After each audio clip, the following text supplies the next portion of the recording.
Freakonomics Radio is sponsored by Pacific Life Insurance. From pinky swears to I do, you make promises throughout your life. For nearly 160 years, Pacific Life has been helping you keep them by protecting those who matter most. Pacific Life, the power of a promise. Ask a financial professional how Pacific Life can help you create a more confident financial future. Pacific Life Insurance Company, Omaha, Nebraska, and in New York, Pacific Life and Annuity, Phoenix, Arizona.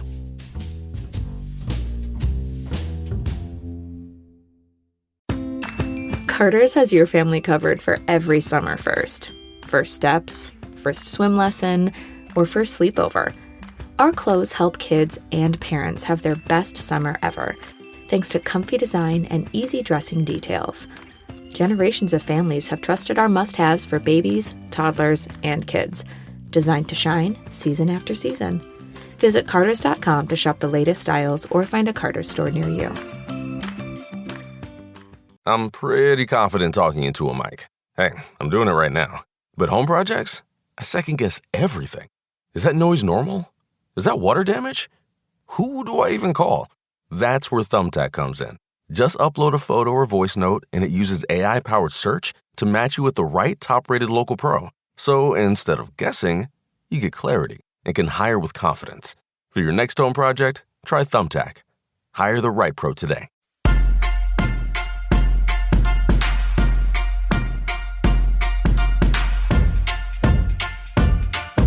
Hey there, it's Stephen Dubner. Before we get into today's episode of Freakonomics Radio, I'd like to update you on the new show I've been working on, a game show that's taped in front of a live audience called Tell Me Something I Don't Know. We just finished taping our first round of episodes, so the show will probably launch in November.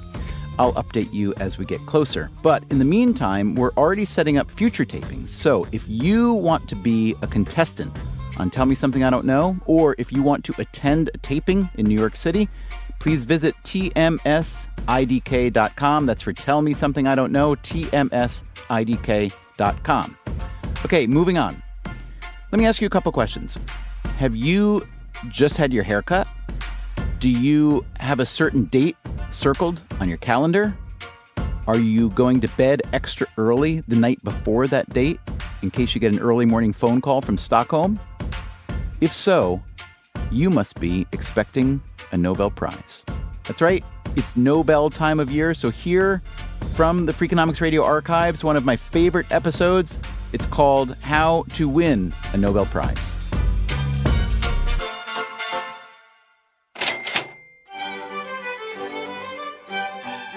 The sixth and final Nobel Prize of this year was just awarded. They saved the best for last, of course. Economics. The Royal Swedish Academy of Sciences has decided to award the Sveriges Riksbank Prize in Economic Sciences in memory of Alfred Nobel to Angus Deaton for his analysis of consumption, poverty, and welfare. Let's put aside for a moment that the Nobel in economics is not a real, original Nobel Prize. We'll get into that later. Let's start by congratulating Angus Deaton, a Scottish-born scholar who's been at Princeton for many years. He's best known for bringing an empirical zeal to the study of how individual people spend, save, invest, and so on, and how those choices are connected to poverty and wealth. By linking detailed individual choices and aggregate outcomes, the Nobel Committee declared, his research has helped transform the fields of microeconomics, macroeconomics, and development economics. Within the economics profession, Deaton is widely revered. The award surprised few and delighted many. So, that's great news for Angus Deaton. But what about the rest of us who haven't yet won our Nobel? How are we supposed to get hold of one? I'm glad you asked that question, because today's episode is called How to Win a Nobel Prize.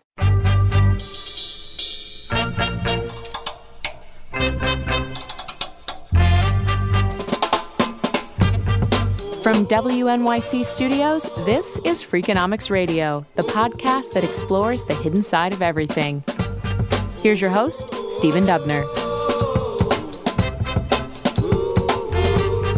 Alfred Nobel Born in Stockholm in 1833, was a chemist, an engineer, an inventor, and an entrepreneur. He held more than 350 patents, many of them concerning weaponry and explosives, which in a world often at war were always in demand. And that's how Nobel made much of his fortune.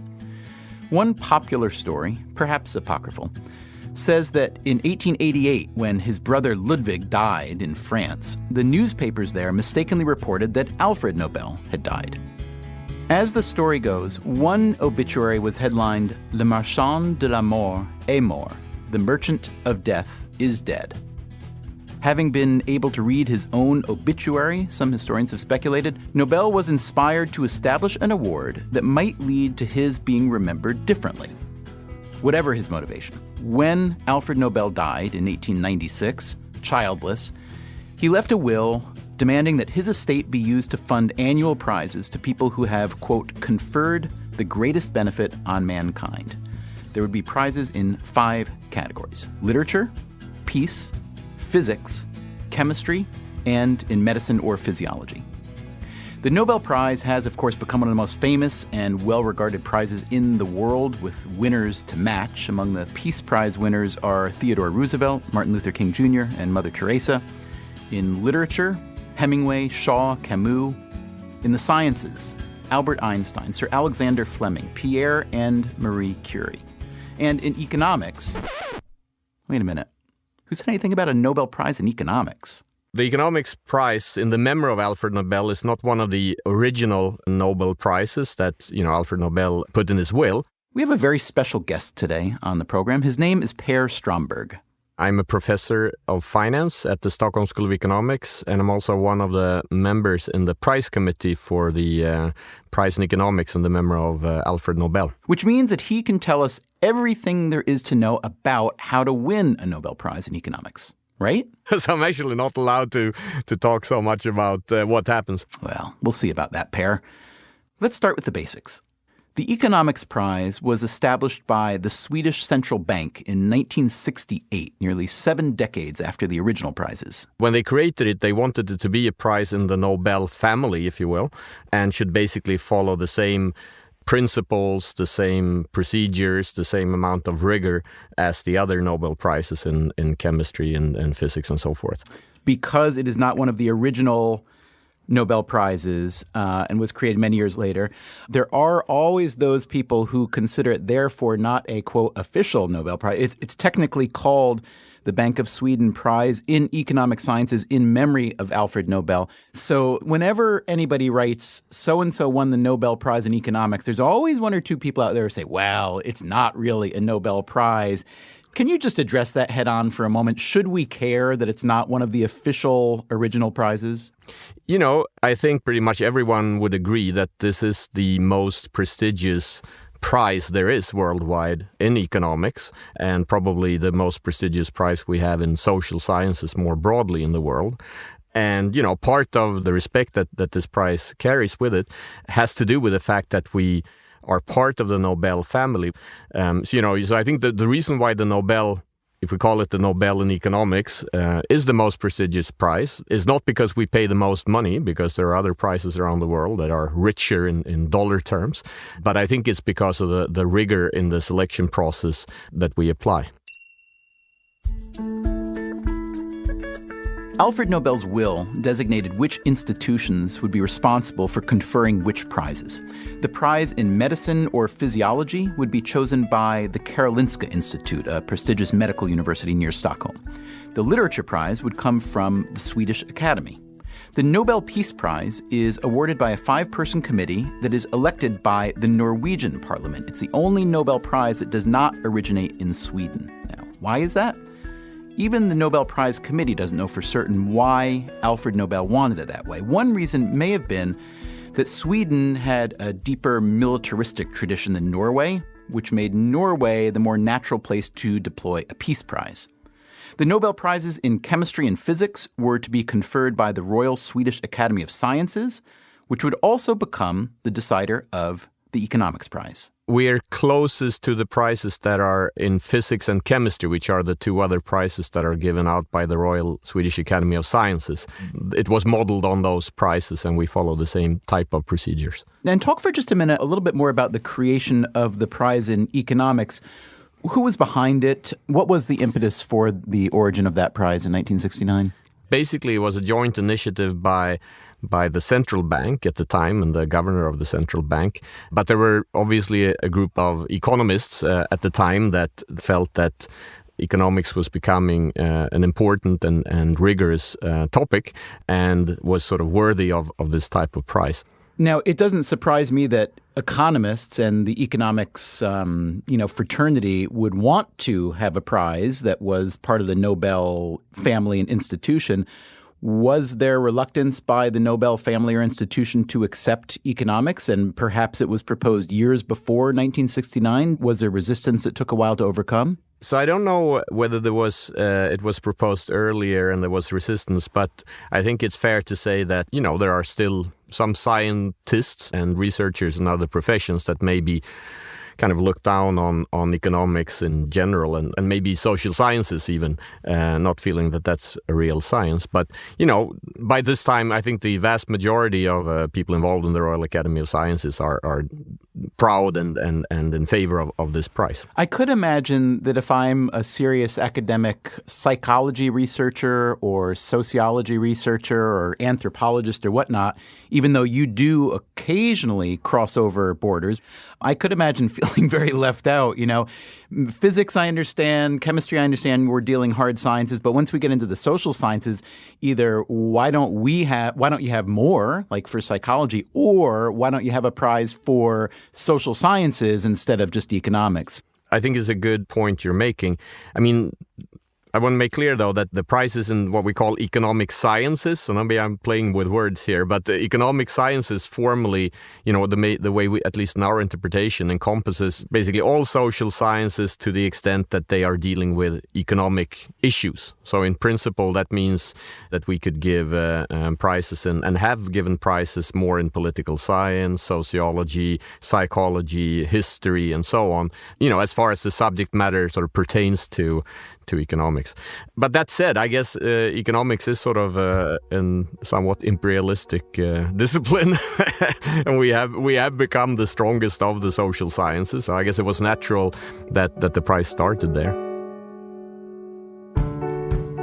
It may be true, as Stromberg says, that the prize started in economics because it has become the strongest of the social sciences. But it's worth asking, how much did the Nobel Prize help economics become the so-called strongest of the social sciences? Just imagine if sociology or political science had been granted a Nobel Prize way back in 1968. Maybe they'd be the strongest. As for Stromberg's point about how imperialistic economics has become, that's harder to argue with. On this program alone, we've heard about economics being used to make movies more suspenseful. We view the construction of suspense and surprise as basically optimally economizing on a scarce resource. To change our eating habits. If he says he's going to go on a diet next week, he goes on a diet next week. Even how to modernize organ transplantation. So, Grandpa, tell me again, you used to cut the organ out of a dead person and sew it into a sick person, and that was modern medicine? Those voices belong to Jeff Ely on suspense, Richard Thaler on diet, and Al Roth on organ transplantation. Al Roth, in fact, won a Nobel Prize for his work. Richard Thaler may get one someday for his help creating behavioral economics. But of course, no one can say for sure. That will be decided by people like Per Stromberg. He is one of 6 primary members of the Economics Prize Committee. There are also 4 associate members who are consulted for their expertise. Committee members are elected for a 3-year term and can serve up to 3 terms. Now, the committee turns out to be only Swedish-speaking people, which may be a little bit bizarre for a prize of this importance. But that's sort of the way it's been established. That's the way the other prizes works, and all the minutes and discussions and so on are in Swedish. So I guess that's sort of tough luck. But currently we have one Norwegian who works in Sweden and speaks Swedish in the committee, Tor Ellingsen, who happens to be the chair, actually, of the committee. How'd you get on the committee, Per? I was asked, so there's a, nominating committee that is appointed by the Royal Academy of Sciences, and they come up with proposals, and if the Academy thinks it's a good idea, they ask that person. So I don't know how heated the debate was before I was asked, but...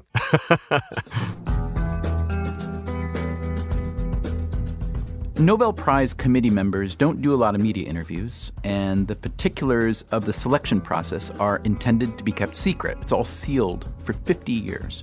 Stromberg made it clear repeatedly that in our conversation, certain lines could not be crossed. Yeah, so I'm getting now close to things that are bordering the confidentiality I'm under, unfortunately. I don't want to delve into...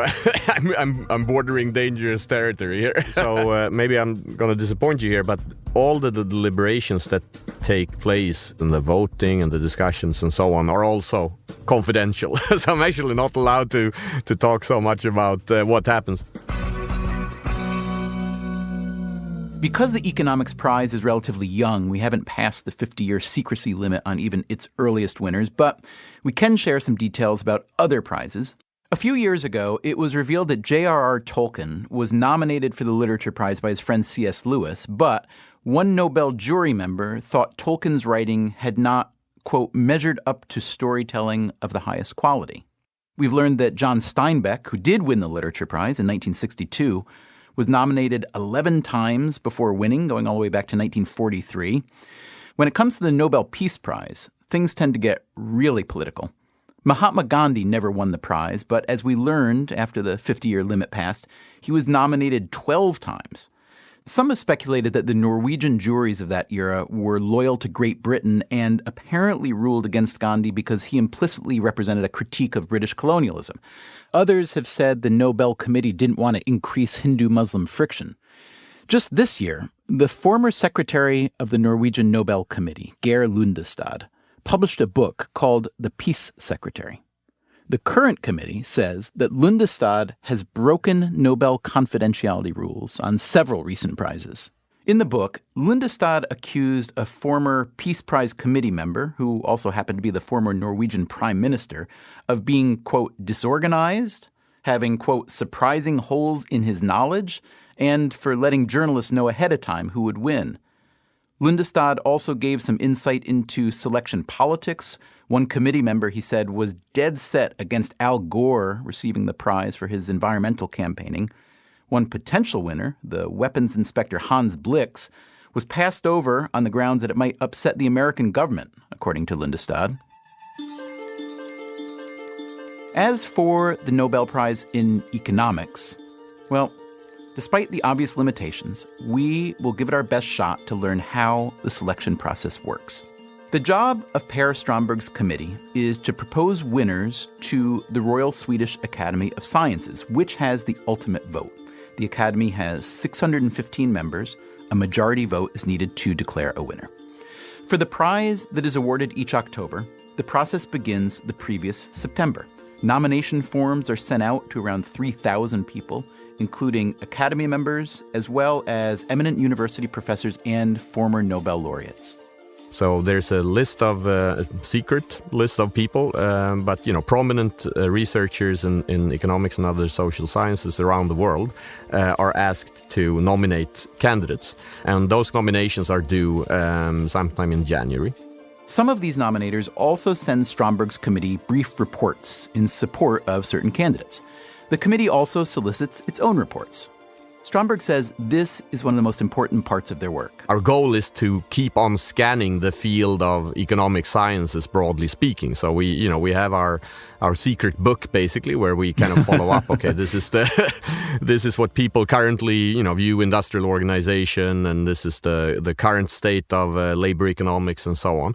And to keep this up to date, and we continuously send out these reports, basically scanning the field. So these are super helpful, and they're sent to really top people in these fields who put a lot of work into these reports. So this is probably our most important input. And those reports remain confidential for 50 years as well, correct? Exactly. So I did want to ask you about one particular. So Richard Thaler tells me that he was asked many years ago to write a report. He was commissioned to write a report on the work of Daniel Kahneman and Amos Tversky, who... I'm not sure he was allowed to say that, but fine. Oh, okay. Well, that's his problem, not Dick's mine. a friend of mine. That's okay. That's fine. So, okay, let's pretend that it was okay for him to have told me that. Now, what's interesting is that Thaler at the time was much younger than those guys. So the committee was going to people who had been influenced by the people, not people who were the mentors. But what was interesting to me is this was a report that was commissioned in, I believe, the mid-1990s. And then, as it turns out, Amos Tversky tragically died very young. But Danny Kahneman did go on to win the Nobel, even though he's a psychologist by training and a groundbreaking one. Yeah. So I'm curious, how typical would that recommending report be? A, written by someone who is influenced by the people as opposed to a mentor of, and B, that far in advance of what turned out to be a winning prize? So if I start with the first question, most of our reports, I would say we ask for a view on the field from someone who's an expert in the field. But occasionally, and especially when a name is converging in a particular field, like Daniel Kahneman, must have come up. I mean, it was before my time, but I presume he came up a lot as a proposed prize winner in a lot of these reports. Then we can solicit personal reports on individuals as we sort of hone in on the names. Now, to be honest, we would typically try to get both cheerleaders as well as critics to get a balanced picture.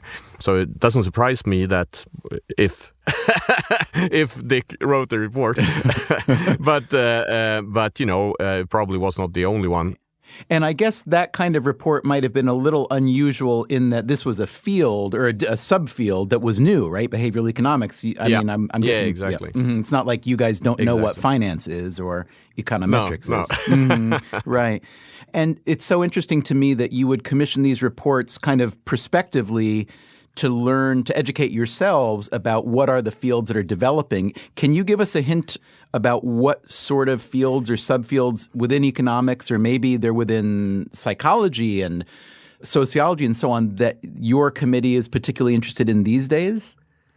I wouldn't be. I can't tell you that. I basically view it. It's not so much what we're interested in as what the profession tells us they're interested in. So in terms of the reports, on these fields, we basically try to just have throw a pretty wide net, across economic sciences and neighboring fields.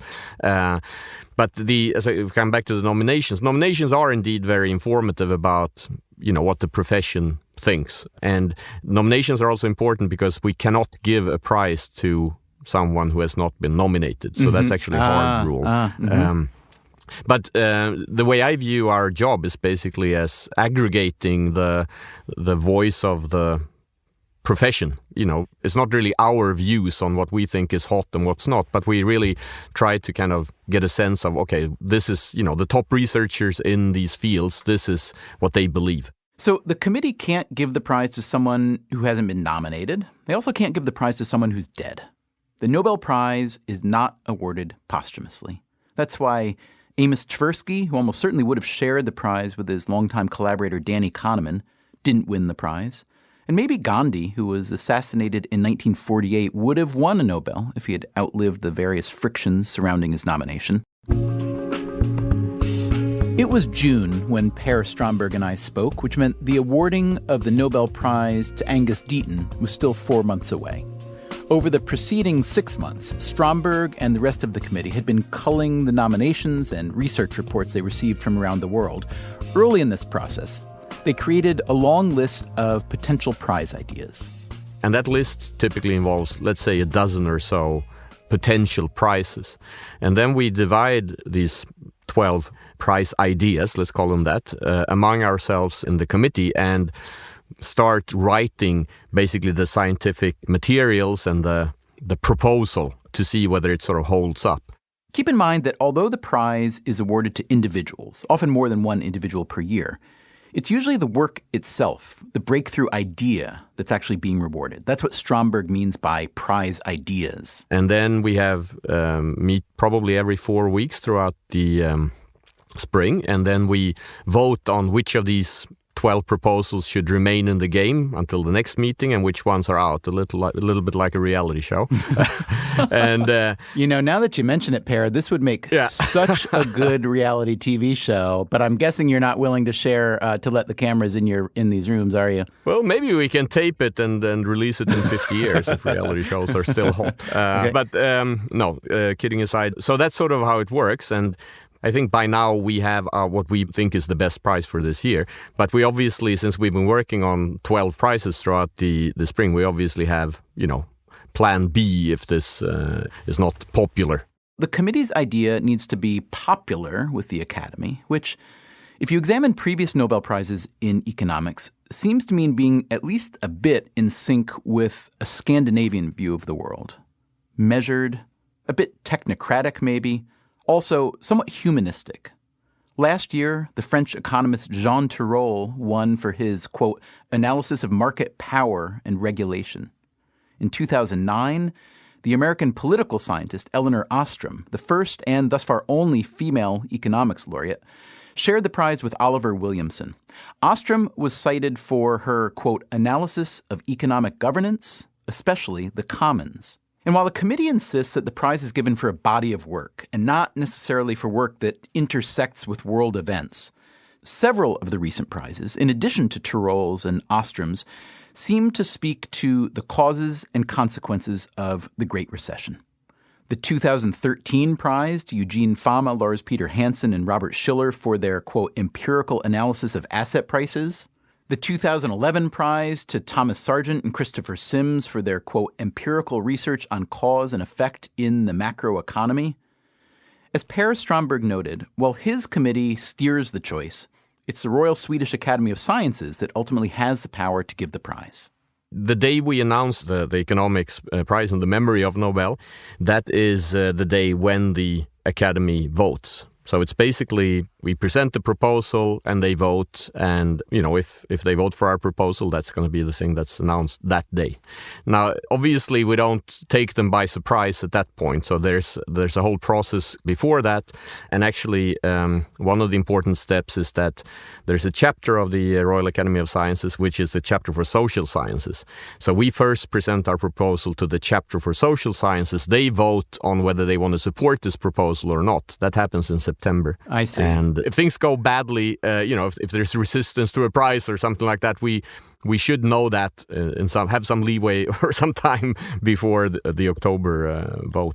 Has there been such a case in recent memory, even long memory, where the nominating committee put forward a proposal and the Academy of Sciences committee said, we don't really like the options you've given us, go back to the drawing board? Yeah, so I'm getting now close to things that are bordering the confidentiality I'm under, unfortunately. That's the border we wish to cross, so go ahead and lead us across. Well, if you do another show in 50 years, we can make it.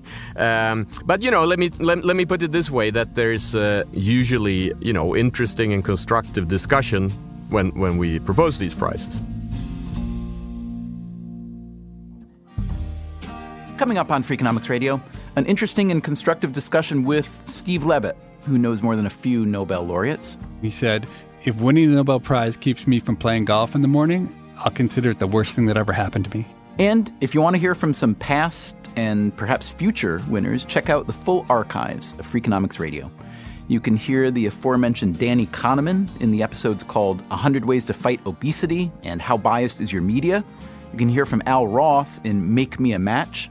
Every one of our episodes is available for free in the iTunes podcast store, where you can also subscribe, or on Freakonomics.com.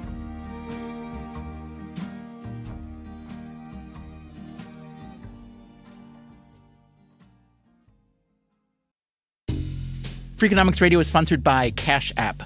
Bitcoin is often talked about as an investment, but it was built to be used. With Cash App, you can actually do that. Send Bitcoin instantly, pay at local Square businesses that accept it, or move it to your own wallet whenever you want. It works more like real money and less like something locked in an account. For a limited time, new customers can get $10 added to their balance. Just use code CashApp10 when you sign up. And don't forget this part, send at least $5 to a friend in the first 2 weeks. Terms apply. Cash App is a financial services platform, not a bank. Banking services provided by Cash App's bank partners. Bitcoin services provided by Block Inc. brand. For additional information, see the Bitcoin disclosures at cash.app/legal/podcast.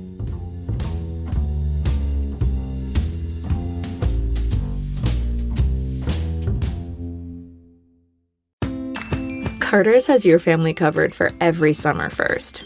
First steps, first swim lesson, or first sleepover. Our clothes help kids and parents have their best summer ever, thanks to comfy design and easy dressing details. Generations of families have trusted our must-haves for babies, toddlers, and kids, designed to shine season after season. Visit Carters.com to shop the latest styles or find a Carter's store near you. The GLP-1 pill you've been waiting for is now on Ro. Yep, it's finally here. With the same clinically proven ingredient, now in a pill, and now on Ro. It's the first FDA-approved GLP-1 pill for weight loss at the lowest price available. That's one daily GLP-1 pill for big results. Now on Ro. Go to ro.co/listen to see if you qualify. RX only. Go to ro.co/safety for serious side effects and boxed warning associated with GLP-1s. The Nobel Prize in Economics, technically the Bank of Sweden Prize in Economic Sciences in memory of Alfred Nobel, was just awarded to Angus Deaton. Not everyone loves this prize. It wasn't one of the original prizes designated in Alfred Nobel's will. Just the other day, one member of the Royal Swedish Academy of Sciences, which votes for the winner, argued it should be done away with, as the study of economics leads to corruption. But at least among economists, the prize is pretty popular and comes with a cash award of roughly $1 million. So, how do you get one of those babies for yourself? The first step is to become an economist, although occasionally a political scientist or psychologist will win the prize. You then have to compile a body of research that a handful of Swedish gatekeepers consider world-class. You also better be patient. This is not a prize for young people. We, by necessity, will have to see more evidence of the long-lasting impact before we can give the prize. That's Per Stromberg, a member of the committee that awards the prize. He makes the point that although the prize is often given for research done while a winner was young, the prize comes only after the research has stood the test of time. Accordingly, the average age of an economics Nobel laureate is 67. But as noted earlier, you can't be so old as to be dead, since the prize is not awarded posthumously. Steve Levitt, my Freakonomics friend and co-author, is an economist at the University of Chicago. He's seen quite a few of his colleagues win a Nobel. Roger Myerson and Jim Heckman and Lars Hansen would be a couple of the people who won the Nobel Prize since I've known them. And what kind of ideas do you believe are considered most valuable within the economics realm for winning the Nobel? How important or virtuous, let's say, do they need to be? So in general, I'd say most of the people who won the Nobel Prize have had ideas that have radically changed the way future economists were going to think about problems. Now, what's often funny, though, when they have to characterize what the idea is for, it's tricky for the news media to try to make sense of it. And often the one-line blurb of why someone wins a Nobel Prize will be something completely absurd, like he made it clear to other economists that when you don't have complete information, you sometimes make bad judgments. And so it's interesting because ideas are hard to come by, and ideas are often so obvious ex post that when you summarize them in one sentence for the public, you wonder how in the world could this guy have gotten a Nobel Prize for it. But the details are often the hard part. And how substantially, or let me just ask, how have you observed that winning the Nobel will change the economist's life and maybe the lives of those around him? I really haven't seen the Nobel Prize change people's lives much at all. I think the best example would be my good friend Gene Fama. And Gene and I play golf almost every weekend in the morning. And when Gene won the Nobel Prize, he was there for our 7 a.m. golf tee time the next Saturday. And I said, Gene, I didn't expect to see you. And he said, if winning the Nobel Prize keeps me from playing golf in the morning, I'll consider it the worst thing that ever happened to me. And so for Gene, his goal was to change as little as possible. I think for most of the people who win the Nobel Prize, by the time they win the Nobel Prize, they are so prominent and so well equipped to do what they want to do that they more or less just keep on doing exactly that. They just do it with a little swagger in their step and a little more excitement and a lot more bowing by the people who they're talking to. And what do you know about the selection process? Do you as an economist choose to try to find out how it works? Do you remain wildly oblivious? So I think almost no one on the planet knows less about the selection process for the Nobel Prize than I do. The only way that I have any idea that it's Nobel season is that there's a whole set of people in the profession of economics, a really large set of people who think a lot about winning the Nobel Prize and who plan their calendars around winning the Nobel Prize. And the way I know it's Nobel season is that around Chicago, a lot of people tend to get haircuts in the few days leading up to the announcement of the prize. And so if I see all my colleagues with really short, well-maintained hair, I know that the prize must be somewhere right around the corner. So, does the average would-be recipient have a sense that he or she will win the prize? It's hard to answer that humbly. That's Stanford's Al Roth, who, along with Lloyd Shapley, won a Nobel in 2012 for the, quote, theory of stable allocations and the practice of market design. So I knew that I was on the big list of people who, if I won a Nobel Prize, it wouldn't cause the Nobel Committee to be embarrassed. The newspapers the next day would not say craziness in Stockholm. But there are many, many people in that category. So indeed, we were asleep. We were not waiting for a call. And it's an interesting call because one of the things they're concerned about, they have a lot of experience with this, is convincing you that it's not a prank. So the person who first spoke to me said, congratulations, you've won the Nobel Prize. And then he said, and I'm here with 6 of my colleagues, and 2 of them know you, and they're going to talk to you now. To persuade you that this is for real. Right. Either that or a very elaborate prank. Exactly. Angus Deaton, this year's winner, had a similar experience. Here he is at a press conference on the day he won. So Anne, my colleague and wife here, picked up the phone, and I think I picked it up almost the same time, and there was a very Swedish voice from, which is almost enough, and who said, I would like to speak to Professor Angus Deaton, who there is a very important telephone call for him from Stockholm. So then I had a pretty good idea what it was. And then they said some very nice things about me, which was very nice. And then they were very keen to make sure that I did not think it was a prank. And I don't know whether this is common. I've never had a prank phone call telling me anything. And of course, as soon as they said that, I thought, oh my God, maybe it is a prank. Per Stromberg was one of the people on the other side of the line this year with Deaton, and also a few years ago with Al Roth. As Stromberg recalled, once the Royal Swedish Academy of Sciences voted to give Roth the prize, the committee members got into a room and had some lunch. And we sit down, the whole committee, plus the secretary of the Royal Academy, around a big table with a speakerphone and start calling.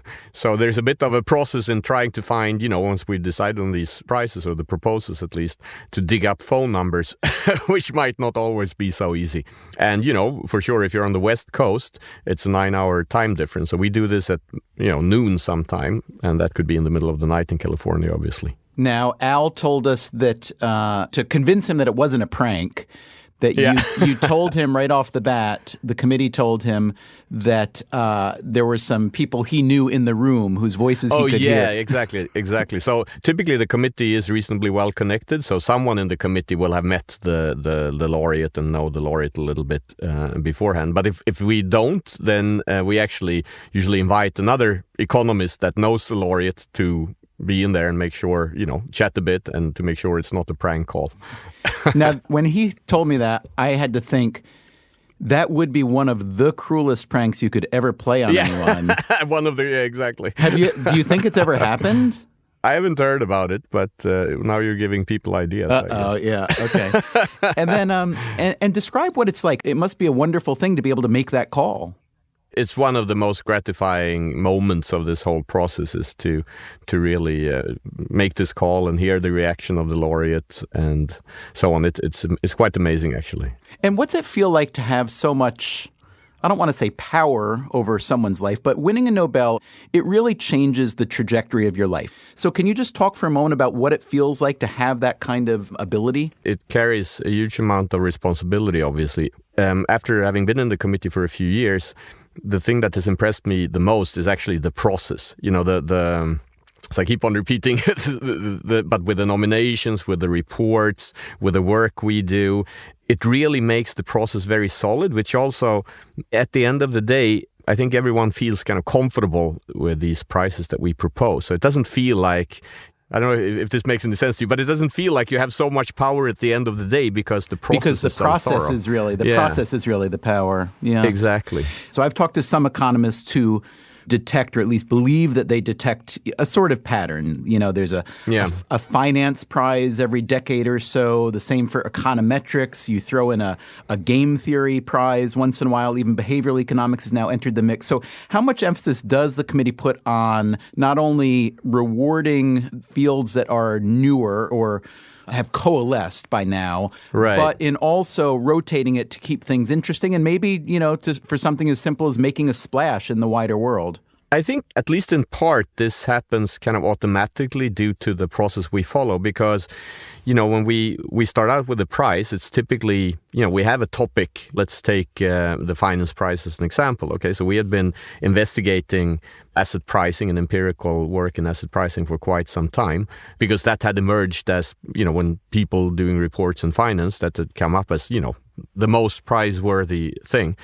So that basically means that once we've given the prize in, you know, to Fama, Schiller, Hansen, there are not a lot of candidates, you know, natural prizes waiting right behind them, right? Because we've kind of, okay, so this was the important, you know, what people believed was the most important contribution in this field, right? So then it's very natural that you move on for the next year to a different field. So I think part of it is that.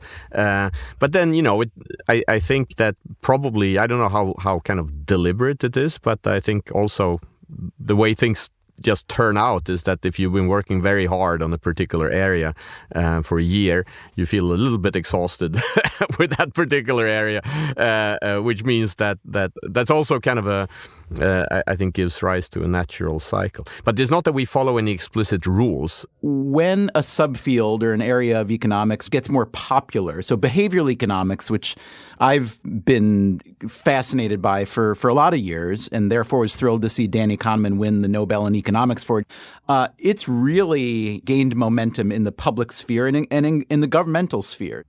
And there are books, you know, Thaler has published a book, Misbehaving, on it. Kahneman's book, Thinking Fast and Slow, really opened a lot of eyes around the world. And I'm curious, does popularization tend to work in favor of a field that the Nobel Committee may be considering or against it? I think it's irrelevant if you think about popularization, you know, outside of academic circles, because it is very much about academic contributions and the view of the academic community. So in some sense, it really is not a decision variable that we take much note on. The John Bates Clark Medal, which is a very prestigious American academic economics award, used to be every 2 years awarded. Now it's every 1 year, but still it's considered a sort of a junior Nobel. Have you ever looked at the correlation between Clark Medal winners and future Nobel winners? Is it as strong as we think? Well, actually, you don't have to ask me. You can just calculate the correlation. Right. But it is and you would find that it's significant. And well, the only thing we don't know is whether recent winners, especially as it's expanded to annually, stand as good a chance of winning a Nobel as the past winners who won the Clark, right? Yeah. Let me answer a slightly different question, which is, you know, I think economics and social sciences in general are maybe, they're a little bit more complex than say, some of the natural sciences, because it takes some time before you know how fundamental a contribution is. There's like a longer lag between that a particular research study is done until you actually know whether this was an important finding with long-lasting impact. And arguably, I think the John Bates Clark Medal will naturally have a shorter lag because you give it to good, prominent economists below the age of 40, right? In 2003, Steve Levitt was awarded the John Bates Clark Medal, which is conferred by the American Economics Association. He was cited for his, quote, pioneering empirical research and for confronting important questions in the economics of crime and political economy.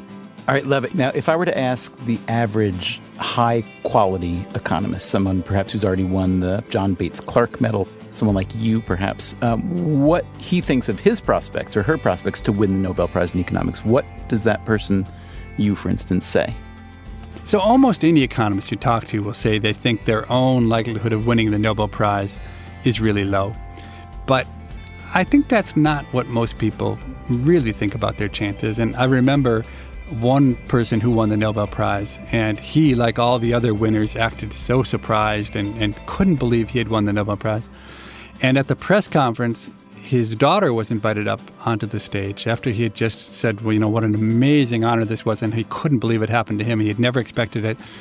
And they asked the daughter, well, what do you think of your father winning the Nobel Prize? And she said, well, thank God he finally won the Nobel Prize. He complains bitterly every single year that he doesn't win it, and finally we won't have to have that conversation at the dinner table.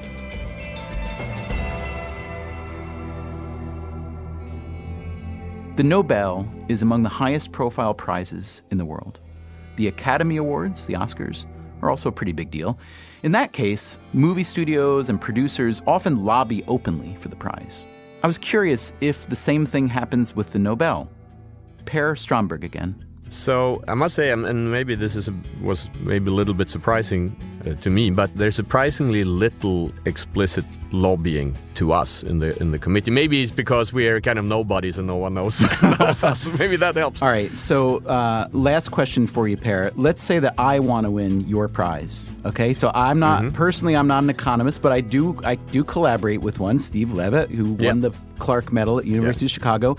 And we've written a bunch of books about economics, and we make, we're making this weekly, we're bringing economics to the whole world via this podcast. So what do I have to do to get your prize? Can you help me out with that? Well, keep on your good work, doing your good work.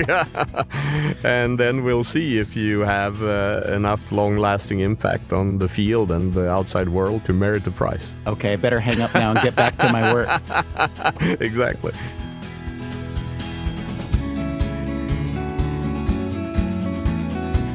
Freakonomics Radio is produced by WNYC Studios and Dubner Productions. Today's episode was produced by Greg Rosalski.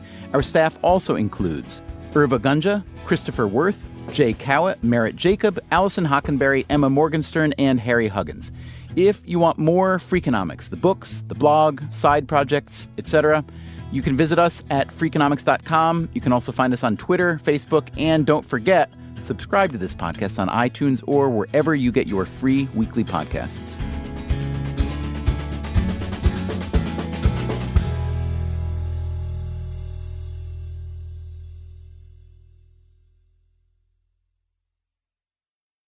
Hi, I'm Angie Hicks, co-founder of Angie, and one thing I've learned is that you buy a house, but you make it a home. Because with every fix, update, and renovation, it becomes a little more your own. So you need all your jobs done well. For nearly 30 years, Angie has helped millions of homeowners hire skilled pros for the projects that matter. From plumbing to electrical, roof repair to deck upgrades. So leave it to the pros who will get your jobs done well. Angie, the one you trust to find the ones you trust. Find a pro for your project at Angie.com. Breathe in. Feel the sense of calm that comes from having up to $300 in overdraft protection with GoToBank. Now... Did you say $300? Yes. Now, back to our breathing. So if I overspend my balance, GoToBank has my back up to $300? Yes. Can we breathe out now? Less worries, more zen, with over $300 in overdraft protection. Tap to open an account today. Eligible direct deposits and opt-in required for overdraft protection. Fees, terms, and conditions apply. In the U.S., there's a break-in every 26 seconds. But when intruders step near, Simply Safe Home Security steps up. Stop. This is Simply Safe. Police are on the way. Using AI alerts, U.S.-based live agents help deter break-ins. Simply Safe, no long-term contracts. Save 50% on your new system with professional monitoring at simplysafe.com/SXM or with promo code SXM. Outdoor deterrence requires a Simply Safe Active Guard outdoor protection plan starting at $49.99 a month. Visit simplysafe.com/licenses for alarm license information. Tennessee 2012.